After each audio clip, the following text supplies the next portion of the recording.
Ruth, you grew up in Southeast England and were an altar girl growing up. Yes.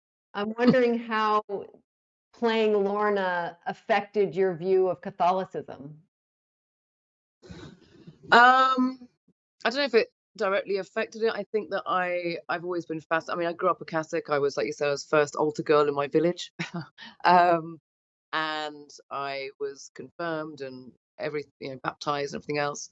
I I always found it fascinating, religion and the effect it has on a community. I understand the need of it. I mean, my dad still goes every week. I'm a lapsed Catholic, but he still goes, and I can see what it does for him. It's a community, it's a place of prayer, of meditation, there's a ritual. Um, but I started struggling with the hypocrisy of some aspects of the church in my teens.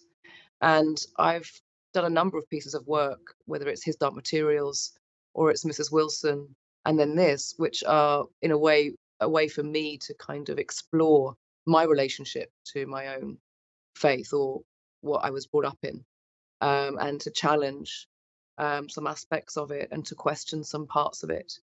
Um, I find it quite difficult being in a church these days, probably because of the things that I've explored, and parts of the hypocrisy of it. But I do understand, why people need it.